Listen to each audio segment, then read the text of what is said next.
kumva no kwakira icyo wateguye kuva kera sitararemwa kuko uyu munsi wa none tuzaba twicaye aha kandi twicajwe no kwakira wewe waje mu ijambo wikorewe na Peter ndetse na Musuhuke n'ababera bose bicaye aha kugira ngo bahambure umutwa cyangwa se n'mitwa batuzaniye bayiduheze uheze imitima yacu yose yugurukire ku kwakira Mana tukwakire mu mitima dukuremo critique dukuremo na analyse twizere Yesu Kristo n'ibyanditswe byera jambo ry'Imana rikomere mu mitima yacu kandi rizadushorere kuzageza umunsi tuzakubona uje mu bwami bwawe Yesu urakoze Kristo kuko uzumvise ni mu bushake bwawe Yesu amen. Hallelujah. Hallelujah. Tuzamuri Imana ibiganza. Hallelujah. Imana ibaho umugisha. Tubanje gushimira Imana ko yatuboneye akaryo ko kuza uko yabivuze twari mu ruzinduko ariko Imana ibana natwe turinda tugenda turinda tugaruka dushikana amahoro izo twasezeranye turabisohoje Imana bikoze habwa icubahiro. Ikindi ndamushimira nigeze nabitekereje usarengeye kuza nigeze umugabo mwigeze kuntumira uriya hari kuntu uje ahantu bivana no kuntu nyine gusa mwavuganye n'umuntu wahamagaye nubwo utaba ufite agaciro gakomeye cyane ariko kwiyumvamo nk'izindi mbaraga azi gutumira kandi kumenya gutumira ni ukuganira gusa neza atari kubera ko ari nko kumwinginga oya kuganira gusa neza. Umugabo mwegeze kuntumira kandi antumira ahantu kure ngo arangize aranandikira kunandikira kandi je sinkunda gatuti cyane ayashye arangize kunandikira arambwira ngo nkuko turategura ngo igiterane ngo none ngo nimba ngo ubona umwanya ngo woza angira amatariki nyine nuko ngo ndangize nje kureba kuri kalendari yasanga ayo matariki mfitewe ikindi giterane nuko ngo ndangize ndabimwandikiye ngira ngo rero atarabibona arampamagara murangize kumpamagara arambaje ngo se ngo ya gahunda imeze gute ndamubwira ati ya gahunda mu kinyabufura gacinshi uko sindi umukosada wenda uko biri kose ndamubwira ati yewe noneho mwarakoze vraiment kuntumira Imana ibaho umugisha tariko kuko namuganirije wa mugabo tariko nasanze uwo munsi mfite ikindi giterane none mumbabarire simbonetse uno mwanya ariko ndizera ko kindi gihe tuzabana ngo arangize ahita kupa ko nyine mwandike gukita tuvuganye ko ahita kupa ngira ngo wenda ariko narinzi ko yakupse nyine kuko deja gusabe no mwitangira ry'inyandiko yiwe nariko mbona uko nyine ameze ngo ndangize ndamuhamagara sa n'uwivugishije nagize ngo duhimbaho ndamute se warugize connection ke none sinamenye ikibazo wagize ngo arangize ngo se ngo waruvuze gute tinakubwiye ko mfite indi gahunda kuri la minsi sinshoboye kuboneka wenda ikindi g'Imana ibikunda tuzabana arongera kandi arakupa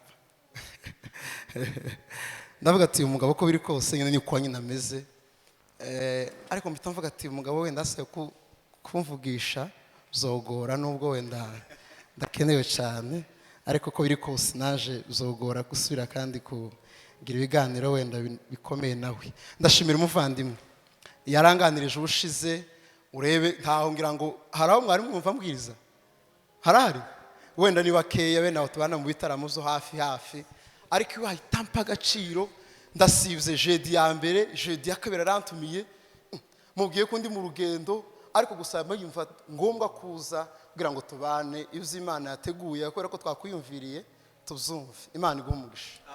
Ndashimye na eglise yose mwabyemeye Imana ibaho umugisha mwinshi. Tugiye kuganira ijambo ry'Imana kandi aganira ngira ngo ni ukuganira wenda uko biri kose systeme ndi buganiremo irashaka kubitandukanye niyo umenyereye ariko turaganira ijambo ry'Imana. Dusome mu butumwa bwiza bwa Yohana igice ni ca 2 umurongo wa mbere kugeza ku murongo wa 11. Ubutumwa bwiza bwa Yohana igice ni ca 2 umurongo wa mbere kugeza ku murongo wa 11.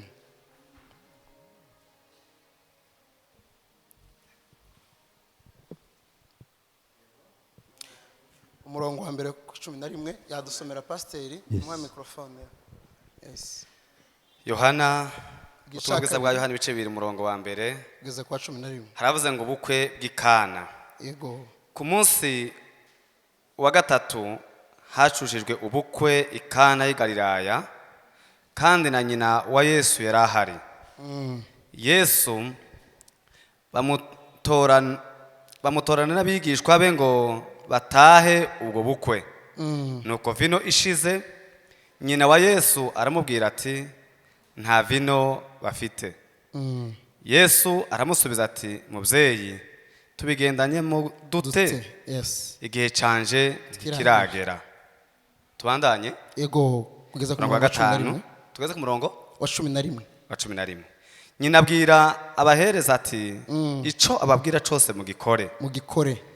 Hariho intango esheshatu zaremewe mu mabuye, yazishizeho kwiyeza nk'uko umugenzo w'abayuda waruri. Intango yose irimo inshuro 2 cyangwa 3 z'amazi. Yesu arababwira ati mwuzuze intango amazi. Barazuzuza bageza kungara. Arababwira ati nimudahe noneho mushire umusangwa mukuru. Barayamushira. Uwo musangwa mukuru arasogongera, amazi ahindutse vino, ntiyamenya aho iturutse, keretse babahereza badashe amazi nibo bari babizi.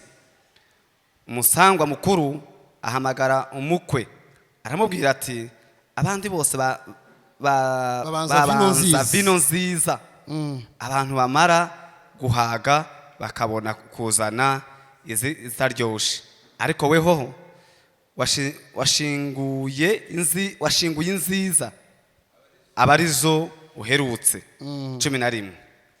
Ico nico kimenyetso ca mbere Yesu yakoreye Ikana y'i Galilaya, yerekana icubahiro ce.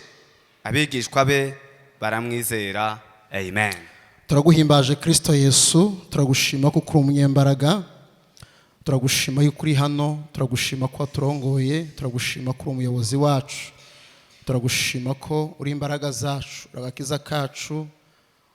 Aho turi hose ubuhari, igihe dutekereza cose mwami uri kumwe natwe, igihe twihebje uburi Imana yacu, uburi umutabazi wacu. Uturemere ibyishimo mu marira, uturemere umunezero igihe dutaka tubabaye cyane. Uyu mwanya turi hano tuganira ijambo ryawe, uvugane natwe, korane natwe, kuganza kwawe kugaragare, ubushobozi bwawe bugaragare mu izina rya Yesu Kristo. Reka Mana turuvuge nk'iryawe, kandi turuvuge nk'abavuga ibyawe, maze mwami tubibwira ababyumva kandi babizirikana bakabishira no mu ngiro. Asandi ko kuri kumwe natwe mu izina rya Yesu Kristo. Amen. Haleluya. Haleluya. Natekereje ko tuganira ijambo rivuga ngo kuba umugisha aho ugeze.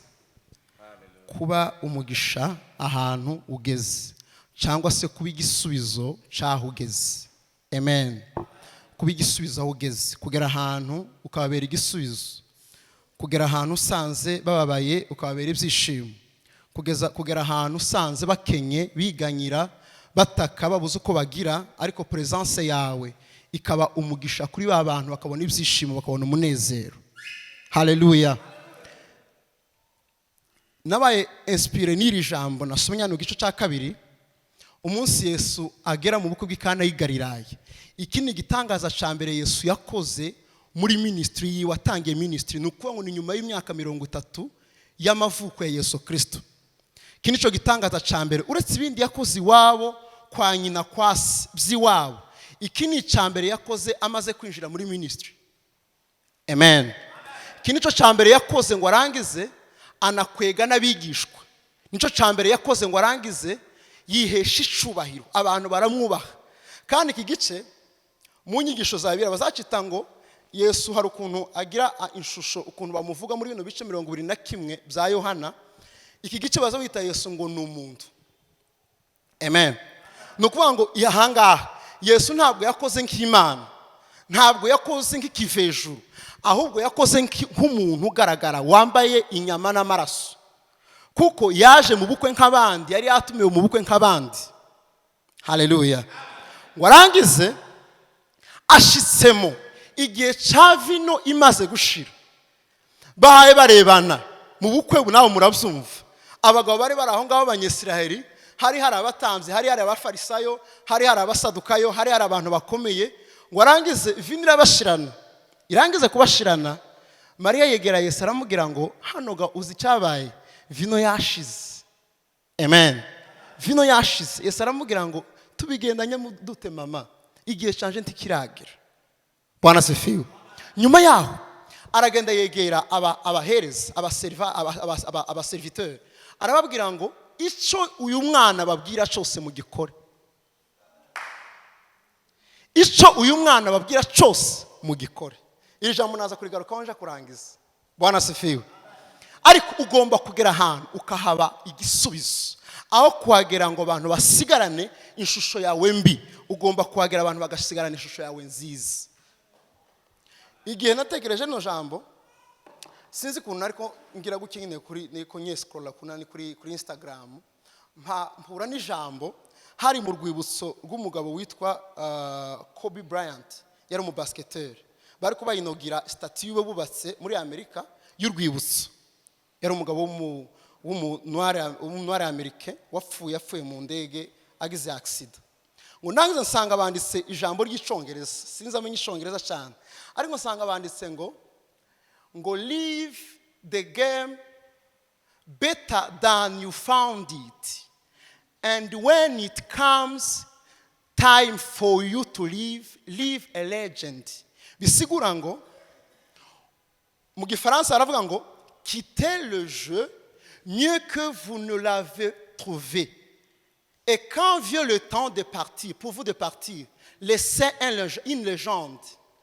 Ni hagera n'igihe cyawe cyo kuyivamo. Mbese no kuvuga ngo ugomba kugera mu mukino, ugomba kuva mu mukino ukawusiga uri mwiza kuruta uko wawusanze. Muri kubyumva?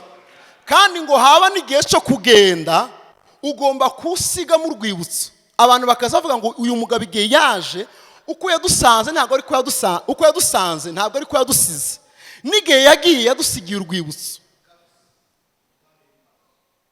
Ngo nangize nje sinabihekereza gusa mu mukino wa basket nka basket. Oya. Ndavuga ati ibi ngibi bigomba kuba ubuzima bw'umuntu wese, ugomba kubitekerezaho buri gihe cyose. Kavuga ati ngiye ahantu runaka, ngiye muri eglise, ngiye ku ishuri, ngiye kwiga, ngiye kuba ahantu runaka, ndabunze mvuye mu bwiza ngiye mu Nyakabiga, ndabunze mvuye mu Burundi ngiye muri Amerika. Urabyumva? Uko abantu wabasanze ntabwo ari ko ugomba kubasiga. Kandi Bwana asifiwe, ubasize ugomba kubasigira urwibutso, kandi urwibutso rwiza. Bakaza bavuga ngo hano higeze umugabo, kandi uwo mugabo yahinduye amateka yacu, yahinduye ubuzima bwacu. Niba abanyamubiri bashobora gushika muri game, bagashobora gushika muri jeu, bashobora gushika muri basketball, bagahindura amateka ya basket, bagahindura amateka yaho. Nimba wenda yari kuri pourcentage zingana gutya, ugasanga imenyekanye ku rundi rwego kubera umugabo umwe. Bwana asifiwe. Sinkaswe twebwe twakijijwe, ugomba guhura n'umuntu, wahura n'umuntu ubuzima bw'uko wamusize, uko wamusanze ntawe ari kuzomusiga. Kandi wazagenda agasigara n'urwibutso, akazavuga ngo uyu mugabo yahinduye ubuzima bwanje, yahinduye imitekerereze yaje. Bwana asifiwe. Paul yaravuze ngo haleluya, yaravuze ngo mugere ikirenge mucanje nguko naje nakigize mu cya Kristo. Mugere ikirenge mucanje nguko naje nakigize mu cya Kristo. Yesu imyitwarire yiwe, kandi ahangaha turaganira gusa imyitwarire ya Yesu Kristo. Nukuvuga ngo aho yageze mu isi amateka arahinduka, yageze mu isi kalendire y'isi irahinduka, yageze mu isi amateka arahinduka. Uwo niwe Paul yari kogera ikirenge muciwe. Paul yageze muri za seminari amateka arahinduka, yageze muri za seminari imyemerere irahinduka. Abasengaga ibigomana babivaho, bemera Yesu Kristo, bamwumvisha ubwa mbere amuvuga Paul, ariko ubuzima bwabo burahinduka. kubera gusa yahakandagije ibirenge ugomba gushika ahantu uko wabasanze ntawe uri kubusiga kandi wahava ukasiga iki ukasiga urwibutso rwiza. Bwana sifiwe. Nateguye ibintu bigera nko ku 6 tugomba kwifashisha cyangwa se bidufasha gusiga urwibutso ahantu twari tugeze. Bwana sifiwe. Ibintu bituma dusiga urwibutso ahantu tugeze. Haleluya. Ikintu cyambere nukwigirira icyizere. Ikintu cyambere nukwigirira icyizere. Iri jambo ndarisobanuraho. Wenda sinzi ko umwanya uza kunemerera mana we. Bwana sifiwe. Kwigirira icyizere. Naje gusanga Bwana sifiwe. Haleluya. Tuzamuri ibiganza, tuzamuri Imana ibiganza. Haleluya. Umunsi Yesu mu gice cya 4 cya Yohana, ubutumwa bwiza bwa Yohana. Umunsi Yesu ahura n'umusamariyakazi. Yari umusamariyakazi? Yari umusamariyakazi. Ngo arangize guhura nawe mu gice cya 4. Ngo arangize guhura nawe yamusanze kwiriba ahantu saa 6 z'amanywa. Nta wundi muntu ngo agazavoma kandi uwo mugore ari indaya. Bwana sifiwe. Ngo arangize Yesu kandi Yesu mumwire kwa ryiwe yarazi neza ko ngiye guhura n'umusamariyakazi w'indaya saa 6 nta muntu uhari. Bwana sifiwe. Abigishwa kugeza kubera gusa ukuntu Yesu yari ifite icyizere. Abigishwa baraje ngo barangize bakazabongorerana ngo se ngo uyu mugabo noneho byagenze gute? Yari kumwe n'indaya saa 6 ari nta bandi bantu kwiriba. Byagenze gute? Bwana sifiwe. Nukuvuga ngo kubera gusa icyizere Yesu yari ifitiye. Ubu nyine uratekereza ko Bwana sifiwe. Uratekereza ko twogusangana n'umusamariyakazi ufite abagore 5 titukwita ufite abagabo 5 tukwita umugabo wa 6 bivana n'icyizere cyawe ufite. Bwana sifiwe. Oya munumvire no jambo bivana n'icyizere wifitiye. Twogusangana n'umusamariyakazi saa 6 nta wundi muntu uhari umugore ufite abagabo 5 titukwita umugabo wa 6. Bwana sifiwe. Titwokwita umugabo wa 6 ariko Yesu kubera icyizere yari ifitiye yarazi ko wamusanze aravuga ati uyu mugabo ari mu ivuga butumwa ari muri evangelisation. Yigeze kuja mu nzu umugabo watawe Zakayo. Yari aratawe kuriya yari umutoza w'ikoro wari waribza abantu arabamara ngo arangiza aca kuri ari wiwe. Uratekereza ko twogusanga waraye mwa Zakayo tituvuge ko mufatikanyije kwiba igihugu? Twogusanga waraye mwa Zakayo tuvuge ko wafatikanyije kwiba igihugu? Ariko kubera kuko icyizere Yesu yari ifitiye ntago byatumaga yegera ategera abanyabyaha. Bamusize ari kumwe na wa mugore wasambanye. Ngo arangize wa mugore abandi bose bagiye. Arangiza aramubwira ati byagenze gute? Amubwira amakuru ngo arangiza aramubwira ati genda ndakubabariye uzabza urabibabariwe. Hari igendere. Ntabwo yatinyaga kwegera abanyabyaha kuko yari azi ko afite kubahindura. Ntabwo yatinyaga kubegera kubera ko yari ifite icyizere. Abaroma ibyanditswe babandika ni ibyanditswe mpaye nkoresha ni Abaroma 8:16 kuri iri jambo. Haravuga ngo umwuka w'Imana ubwiwe ngo ahamanya n'umwuka wacu kuko turi abana b'Imana. Bwana sifiwe. Ahamanya na conscience yacu umwuka w'Imana wo mu ijuru. Ahamanya na conscience yacu, ahamanya n'imitekerereze yacu, ahamanya n'ubuzima bwacu bwiriya mwibanga kandi bahamanya ko turi abana b'Imana. Bisigura ngo Bwana sifiwe. Igenda ariko nsomere no jambo natekereza avuga ngo mu yandi magambo niko kuvuga ngo umwuka w'Imana azavuga ngo Bwana sifiwe. Umwuka muri nje bakavuga ngo amen. Umwuka wanje avuga ngo Bwana sifiwe. Umwuka w'Imana akavuga ngo amen. Kuvuga ngo baruzuzanya baremerana bazi kuko Bwana sifiwe bakorera mu mubiri kandi umubiri w'umuntu witwa umwana w'Imana. Gomba kwigirira icyizere ukamenya ko ugahamanya n'umutima wa umwuka w'Imana uri muri wewe. Ahamanya n'umwuka w'Imana, ahamanya n'umwuka wawe ko uri umwana w'Imana. Cya kabiri Bwana sifiwe nukugira ubushizi bw'amanga. Gituma tuba igisubizo aho tugeze nuko tugira ubushizi bw'amanga. Umuntu arashaka kwigirira icyizere ariko muri cya cyizere yigirira undi icyizere tikiba kiragira act, tikiba kirakora act. Ni ibintu gusa utekereza ukumva ufite icyizere ndumukozi w'Imana mwiza ariko gushira amanga ni kwa kundi hari cyanditswe kiri muri acte ibyakozwe n'intumwa kandi umurongo wa 13 umunsi Petero na Yohana bari kubabwiriza ku irembo ryiza, ngo barangiza barabafata barabakurubana batangira kubabaza ngo se ni izihe mbaraga zabateye gukora bino bitangaza. Bari bamaze gukiza umuntu wari uremaye, wari umaze imyaka myinshi agwaye. Ngo barangiza barabaza ngo se ni izihe mbaraga zabateye gukora bino bitangaza. Bwana sifiwe. Ngo barangiza batangira kuvuga ati ni Yesu wa wundi mwabambye. Apana babambye. Ubushizi bw'amanga. Ni Yesu wa wundi mwebwe mwabambye. Ni ryabuye. Aratinyuka arababwira Petero yuzuye umwuka w'Imana. Arabwira ngo ni Yesu wa wundi mwagize gute mwabambye mwishe.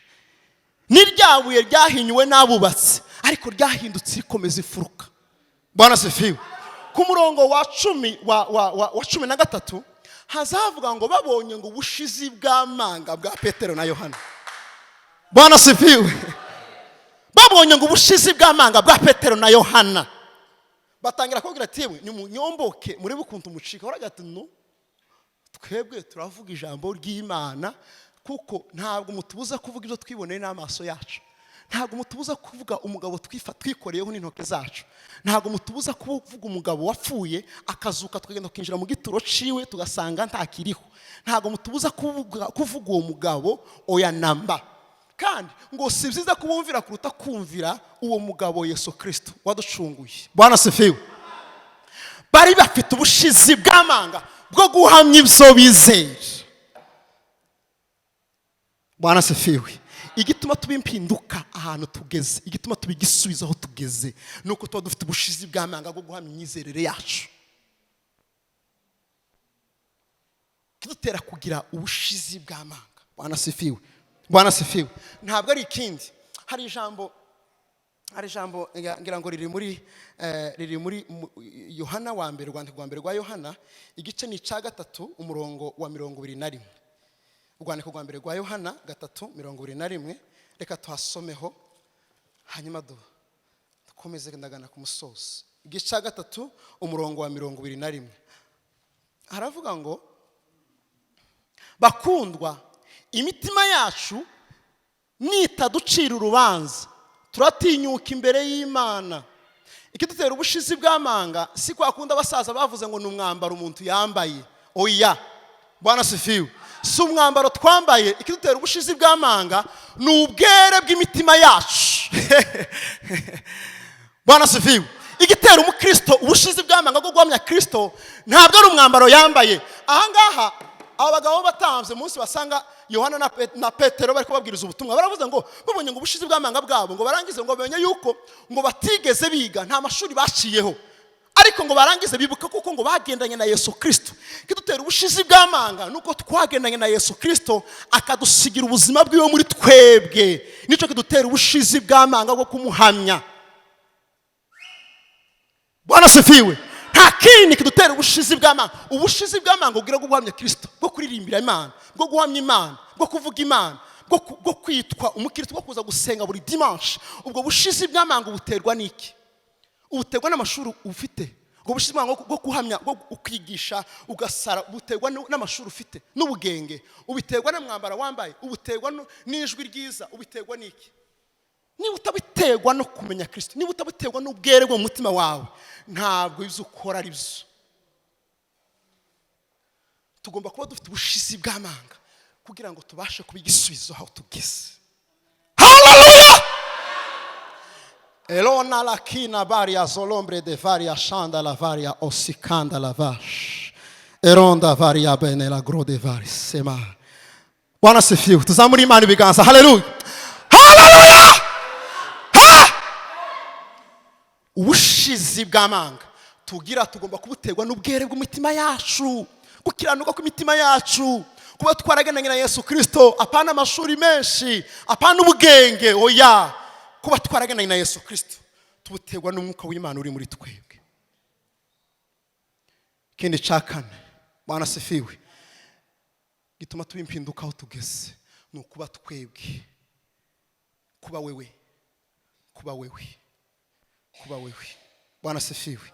Kuba wewe. Ndabahereza icanditswe Danieli. Bwana sifiwe. Muri Danieli igice cya mbere umurongo w'8. Bwana sifiwe. Umurongo w'8. bahamagaye abahungu b'abanyabwenge bo mu baheburayo barimo ba Daniyeli, barimo ba Ananiya, ba Mishayeli na ba Azariya, aribo Saduraka na Meshaki na Abedenego. Barangiza kubahamagara ngo bari abagabo b'abanyabwenge b'uburanga, abahungu b'uburanga, bari abahungu bato. umuhungu wanje wa mbere namwise Daniyeli nubwo ataravuka, kubera ko nakuze Daniyeli. Daniyeli ngo ari umunyaburanga. Bwana sefiwe. Daniyeli ngo ari umuhungu w'uburanga. Yarangiza akaba umuhungu w'imvuzi, yarangiza akaba umuhungu w'ubwenge, w'ingenzuzi, w'umunyamasengesho, ukunda kwiyiriza, w'umuhanuzi, w'inzozi, uzisobanura. None se utise umwana wa Daniyeli wamwita gute? Bazayene magayana kwa sinzi ibintu muza mukunda mukitita abana amazina ari significatif, hari nani musiga mubita amazina ari esthétique ya esthétique yiki oya bako sinzi utuntu muri mwagiyemo musa mwita abana amazina y'umugisha yo kubaturaho umugisha. Nukuri kose izina wise umwana kujya byanga byakunda rizamugiraho ububasha. Timuzi umuco wekera ko bagazamwitaga psisi bamsisi bande umwana nyine akama kubera ko bamwise izina ribi akamaramba urufungo rwaza ngo rukamuhunga kujya namubwira ngo ibintu byose biri significative. Bwana sefiwe. Ibintu biri significative. Bafuibe y'amazina meza muzi fuibe uwa kabiri n'uzari umukobwa uzamwite Rudi kuruba musu uwa kabiri uzamwite Rudi n'uzari umuhungu uzamwite Matayo nta kibazo cyane.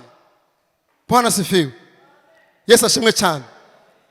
Abahungu icyatumye Bwana sefiwe barangiza kubashitsa mu bakarudaya barababwira ati mwebwe noneho kubera kuko dukeneye ko mugira ubwenge bwaguse mu banyabwenge mu banyembaraga mukora ibikomeye mugira gute kuraga n'imirire nayo igira ico ifasha mu bijanye n'imitekerereze n'ubwenge ngo barangiza barababwira ati mwebwe muzoza mujya kuza kujya by'ubwami. Ariko Daniyeli kubera kuko nubwo yari yatoranijwe muri abo bandi bose n'abagenzi biwe nubwo bari batoranijwe mu bandi bakarudaya benshi baravuga ati twebwe kugira ngo tuzane impinduka Bwana sefiwe tugomba kuba twebwe ntabwo tugomba kwishushanya n'abagabo oya. Baragenda begera umuntu wabarindaga baramubwira ati yewe dufashe twebwe duhereze ibishimbo n'amazi. Arababwira ati yewe nobibaheza mu by'ukuri bongirira nabi kuko ibi ngibi ntibizotuma mugira imibiri nk'iy'abandi. Daniyeli aramubwira ashize amanga. Bwana sefiwe. Aramubwira ati je bundi abizi ibyo mpa nkubwira ndabizi mbihagazeho bitugeragereshe iminsi gusa 10 yonyine. Bwana sefiwe. Bitugeragereshe iminsi 10 ngo barangize iminsi 10 ishize basanga niyo bahungu bavyibushe bafite umubiri woroshe bafite uruhu rumeze neza imisatsi yabo yaryamye basanga basa neza bameze neza ibishimbo n'amazi kubera gusa ko abahungu batemeye gusa n'abandi ahubwo bemeye kuba bonyine. Bwana sefiwe. Ejo bundi nako ntekereza Bwana sefiwe tuzamuri Imana ibiganza haleluya. Ejo bundi nako ntekereza ngo se igitera umuntu igikundiro niki nza gusanga nari ndebye nyine hari gihe nza nitegereza ubona nkagenzura nk'ibintu byinshi nza gusanga igitera umuntu igikundiro so gushaka kuba uko abandi bashaka kwamera. Ikigutera igikundiro so gushaka gukora uko abantu bashaka gukora oya guma ube wewe. Wazumvise nurangiza ubishore mu imbaraga zawe zose ubikora uko wabihawe.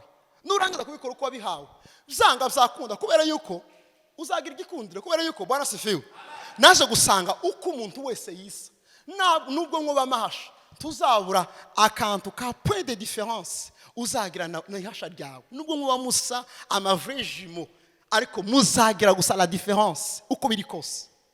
Igituma udasa n'undi ni ukubera ko ufite imiterere y'umwihariko ufite uko Imana yaguhaye ugomba gukoresha apana bisa n'iby'abandi. Impamvu Imana yakuremye hari abandi benshi ni ukubera kuko yabonye kuri igisubizo Bwana sefiwe yabonye kuko hari ikintu runaka uzanye ku isi uzakora abandi bose batigeze batekereza gukora. Rero iyo utabaye wewe ntabwo ushaka ikintu gikora.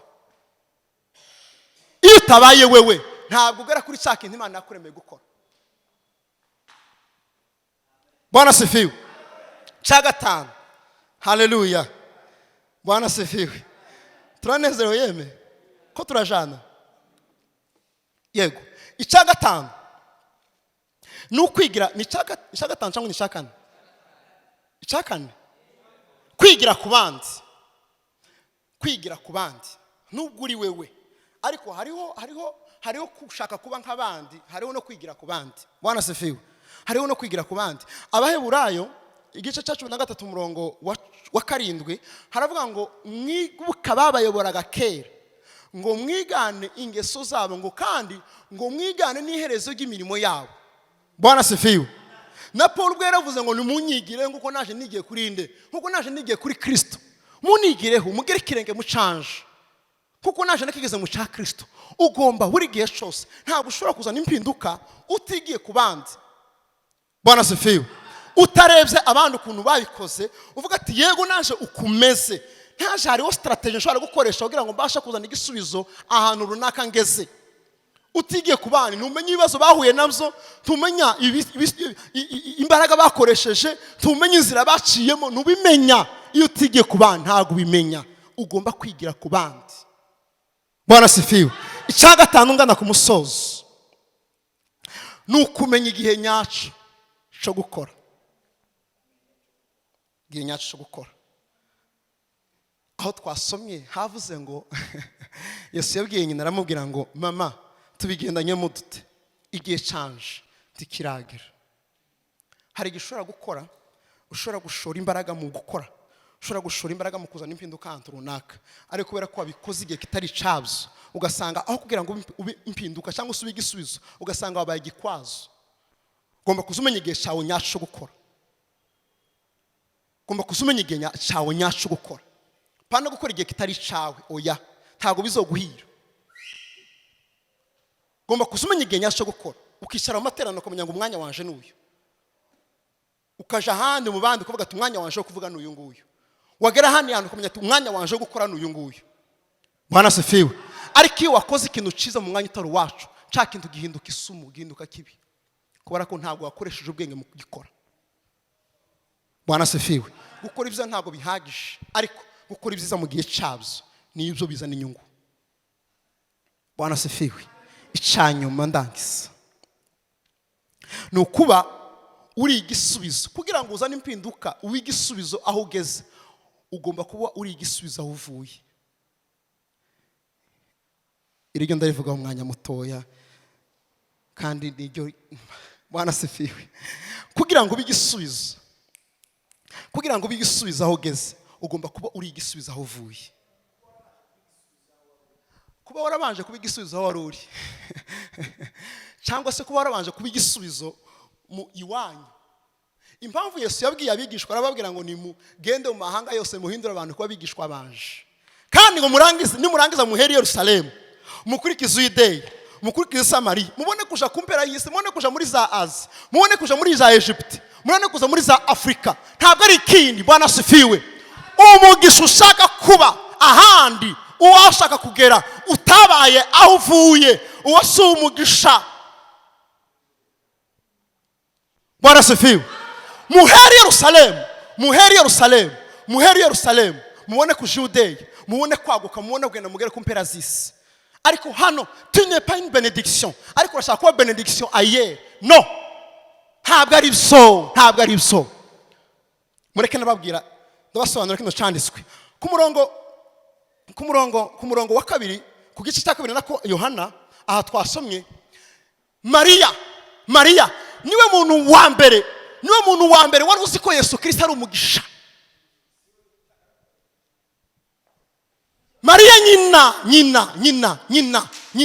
niwe muntu wa mbere wamenye ko Yesu Kristo ari umugisha ahantu ageze, agomba kuba umugisha. Kubera iki? Kubera ko yabaye umugisha aho yavuye.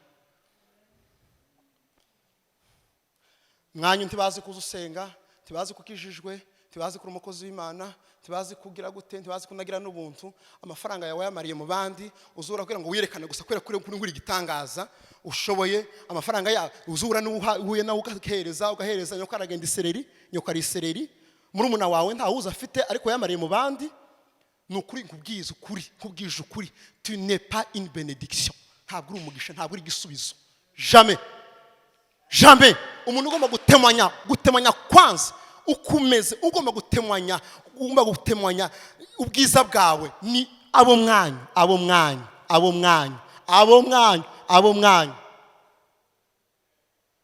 na contribution ya 100,000 turayitanga mwanya ariko uzugera muri church ugatanga 300,000 muri eglise ugatanga 300,000 iwanyu baburaye jamais ubwo si ubutumwa bwiza ubwo si ubutumwa bwiza banza ukemura iwanyu banza ubigisubizo kuri Mariya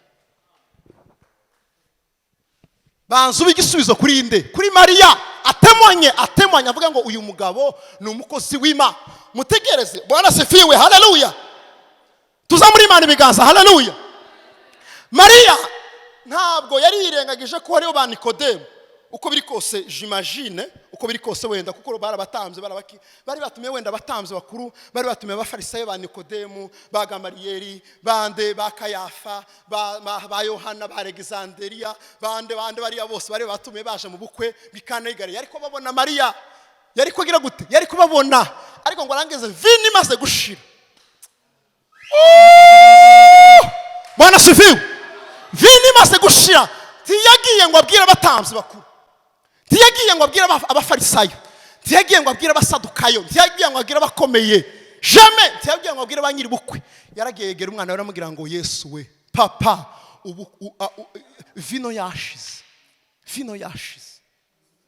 ndakuzi turi muhira papa ndakuzi ngwino ugire ibintu hindura hano kandi Mariya yabayeho imbere mwari muzi ko Mariya yabaye imbere ya Yesu yarasanzwe abandi bagabo bate Yuda bandi bagaza bakuru ba Yuda bandi bagaza bakuru bitangaza ariko ngo arangize tiyatekereza bose aravuga ati shawe mfite umwana wanje uri buza n'igisubizo uri baporte igisubizo muri no mariage nyoko yobihamya yohamya kuri umukozi w'Imana so madame yohamya kuri umuririmbyi mwiza kuri umuvuga ubutumwa mwiza papa wawe peut témoigner yo témoigne Bwana sifiwe yo témoigne pasteur madame yo témoigne neza kavuga ngo uyu mugabo n'umukozi w'Imana Bwana sifiwe ubuhamya bwa mbere ugomba kubukura hehe mu rugo kwa Mariya mu rugo mama wagatimanya wa mbere kugira ngo bigisubiza aho ugeze ugomba kuba warabaye igisubizaho uva aho ukomoka kugira ngo umugisha ugiye ugomba kuba warabaye umugisha aho uva Bwana sifiwe kugira ngo abantu babone kuri mwiza hariya hanze ugomba kuba warabaye mwiza aho uva no apana kuja kwiremera amatimonyaje hariya hanze hano ukaza ngo ni wababwiye umwana wanje ngo ndamuzi umwana wanje donc ukumva ntavuze ariko yavuze umumama w'abandi yivugiye umwana wanje niwe mugize nani nyabu na nyabu ukiriko yavuze niwe mushize imbere umuhungu wanje Peter ndamuzi Bwana sifiwe mu rugo iwanyu bakuzi gute Yerusalemu bakuzi gute muri quartier bakuzi gute abanyu bakuzi gute madame wakuzi gute uzi gukinisha abana b'abandi ariko bawe jamais ntibarabona iginyo ryawe uzi kuganiriza abagore bandi mugaseka ariko uwawe jamais ntabizi uzugira amazi y'abandi ugasara ku ndimi ariko jamais mu wawe turagira nazego uvuye ngo ku ndimi uzi gukora za gahunda handi ariko jamais turigira usengera ibyawe mu rugo rwawe ngo abana babone kuri umugabo wubaha Imana cyangwa se kuri umugore wubaha Imana urabizi ugenda gukora gahunda amasengesho menshi wa muhungu we ariko jamais mwanyu ntibazi kuri umukozi w'Imana niwe wa mbere ugorana niwe wa mbere ugira gute ugomba kubanza kubigisubiza huva kugira ngo uzabigisubize ugiye Bwana sifiwe aho tugeze ugomba kuhava Bwana sifiwe uhasize uko utahasanze kandi warangiza wamara kuhava kwasiga urwibutso rwiza ugomba kubigisubiza aho ugeze ariko byose bihera hehe bigomba guhera hahandi Yerusalemu hahandi mu rugo rwawe mu bawe ni ugomba guhera kugira ngo ugende ubigisubiza ahandi ugeye Imana ibaho umugisha kandi bagire neza amen.